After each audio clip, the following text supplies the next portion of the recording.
যারা আসাম ত্রিপুরা থেকে দেখছো বা বিহার থেকে দেখছো তাদের জন্য কিন্তু গ্রেট অপরচুনিটি রয়েছে। বেসিক্যালি আমি যে নোটিফিকেশানটা নিয়ে কথা বলবো সেটা কিন্তু ওয়েস্ট বেঙ্গলের প্রত্যেকটি স্টেটের জন্য কিন্তু আলাদা আলাদা মানে নোটিফিকেশানও রয়েছে, কিন্তু বিষয়বস্তু সবটাই একই।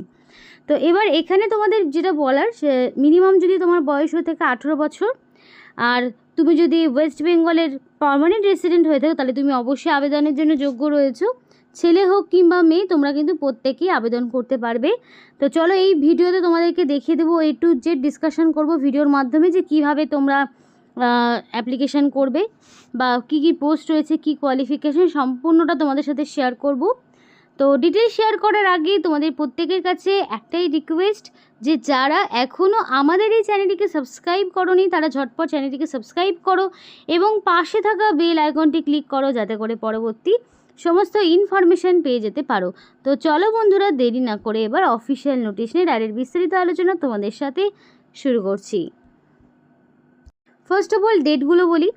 অনলাইন অ্যাপ্লিকেশান তোমাদের 25 তারিখ থেকে শুরু করে 10 তারিখ পর্যন্ত জারি থাকছে।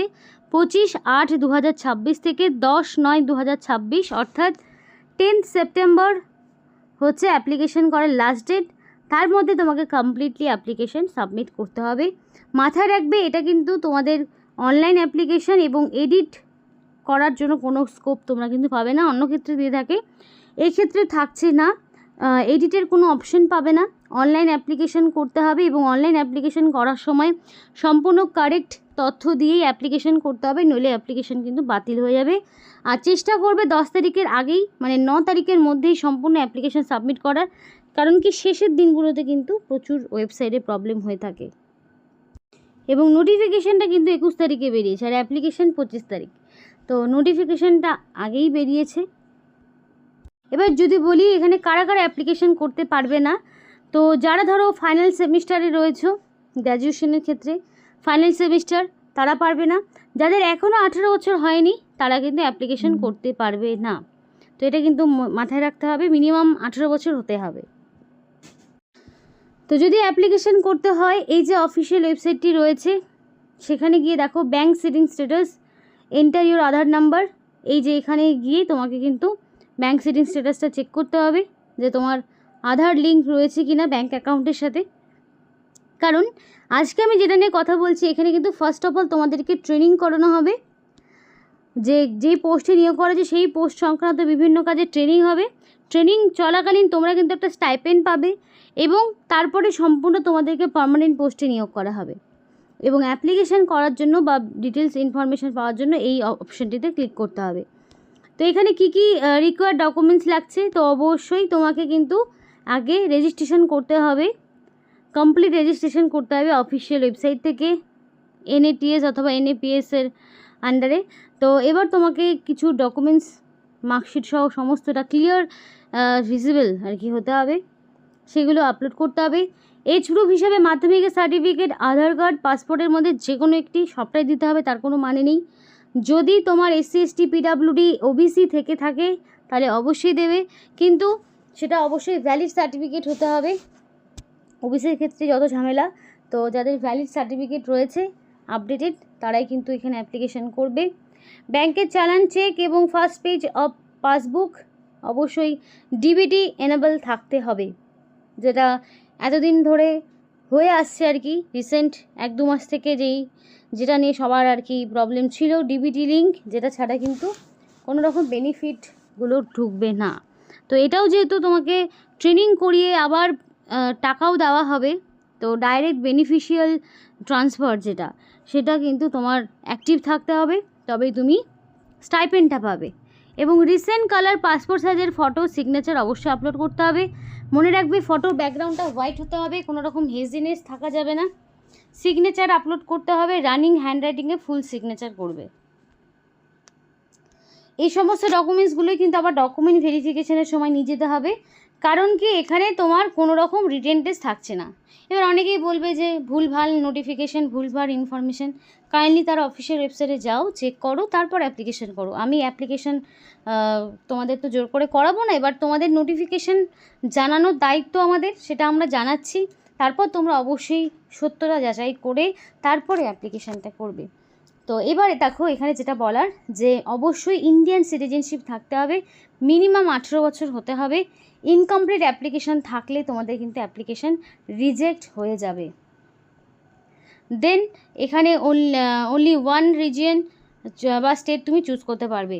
যেহেতু ইস্ট, ওয়েস্ট, নর্থ, সাউদার্ন সমস্ত রকম রিজিয়নের পক্ষ থেকে নিয়োগ করা হচ্ছে, প্রচুর স্টেট থেকে নিয়োগ করা হচ্ছে, তুমি যে কোনো একটি স্টেটের হয়ে অ্যাপ্লিকেশন করতে পারবে। মাল্টিপল অ্যাপ্লিকেশন করবে না, তাতে করে তোমার অ্যাপ্লিকেশন টোটালটাই ক্যান্সেল হয়ে যাবে, তুমি কিন্তু ফার্দার আর অ্যাপ্লিকেশন করতে পারবে না। এবং যারা ভিডিওটি দেখছো তারা ঝটপট দেরি না করে তোমরা তোমাদের ডিস্ট্রিক্টের নাম আমাদেরকে কমেন্ট করে জানাও। এই জন্যই জানাতে বলছি যে তোমার ডিস্ট্রিক্টে এক্স্যাক্টলি কতগুলো ভ্যাকেন্সি রয়েছে, সেই ভ্যাকেন্সির ডিটেলস যদি জানতে হয় বা আদৌ তোমার ডিস্ট্রিক্টে নিয়োগ হচ্ছে কি না, এই ধরনের কোনো সুযোগ সুবিধা ইলেকট্রিক ডিপার্টমেন্টের পক্ষ থেকে বিনা পরীক্ষায় দেওয়া হচ্ছে কি না, সেই বিষয়ে যদি জানতে হয় অবশ্যই কিন্তু কমেন্ট বক্সে তোমার ডিস্ট্রিক্টের নাম কমেন্ট করে জানাতে হবে, তাহলেই কিন্তু তুমি তোমার ডিস্ট্রিক্টের সমস্ত ইনফরমেশনগুলো পেয়ে যাবে। তো অবশ্যই কমেন্ট করে জানাও তোমরা কোন জেলা থেকে বিলং করছো বা তোমার জেলার নাম কি।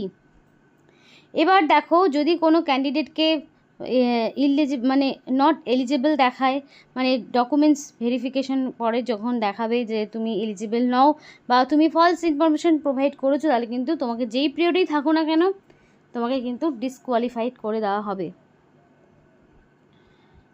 এরপরে দেখো কিভাবে কি অ্যাপ্লিকেশন করবে দেখে নাও।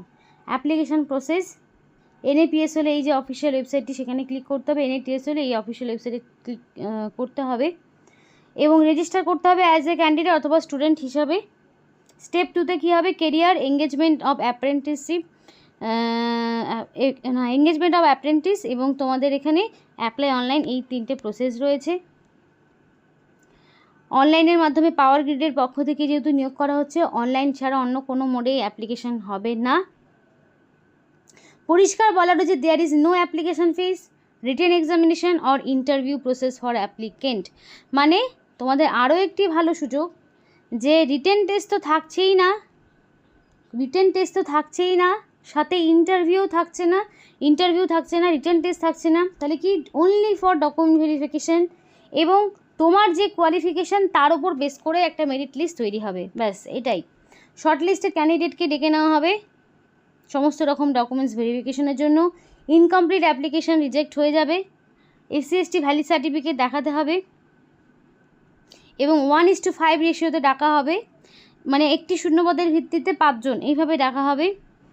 শর্ট লিস্টেড ক্যান্ডিডেটকেই শুধুমাত্র রেজিস্টার মেলের মাধ্যমে ডেকে নেওয়া হবে কবে কোথায় ডকুমেন্ট ভেরিফিকেশনের জন্য যেতে হবে এবং কোনো রকম ট্রাভেলিং অ্যালাউন্স বা ডিএ দেওয়া হবে না। সিলেকশন অফ ক্যান্ডিডেট কীভাবে হবে, মেরিটের ভিত্তিতে সিলেকশন হবে। তারপরে কি তোমাদের এখানে কিন্তু স্টাইপেন্ডও দেওয়া হবে, যেটা তোমাদের আগেই বলেছিলাম, এবং সেটা কি বিভিন্ন পোস্ট ওয়াইজ আলাদা রয়েছে, 6,150, কোনোটার ক্ষেত্রে 5,450। ডিবিটি ট্রান্সফারের মাধ্যমে যেই ব্যাংকের অ্যাকাউন্টের সাথে ডিবিটি লিঙ্ক থাকবে সেইখানেই কিন্তু তুমি পেয়ে যাবে এবং লোকেশান, ট্রেনিং লোকেশান তোমাদেরকে পরবর্তীতে জানিয়ে দেওয়া হবে। তো এইভাবে কিন্তু সমস্তটা বলা রয়েছে এবং অ্যাপ্লিকেশন করতে হলে এই অফিসিয়াল ওয়েবসাইটটিতে ক্লিক করতে হবে। এবার বলি নিয়োগটি কোথা থেকে করা হচ্ছে। নিয়োগটি পাওয়ার গ্রিডের পক্ষ থেকে করা হচ্ছে এবং ওয়েস্ট বেঙ্গলে বিভিন্ন লোকেশন রয়েছে, কী কী দেখে নাও। এখানে আমি যে নোটিফিকেশানে ডাউনলোড করেছি সেখানে ওয়েস্ট বেঙ্গল আর সিকিম রয়েছে। ওয়েস্ট বেঙ্গলে আলিপুরদুয়ার, বহরমপুর, বিনাগুড়ি, বীরপাড়া, ডালখোলা, দুর্গাপুর, মাইথন, মালদা, রাজারহাট, তারপরে কলকাতা, শিলিগুড়ি, সুভাষগ্রাম, কল্যাণী, গড়বেতা বিভিন্ন লোকেশানে রয়েছে।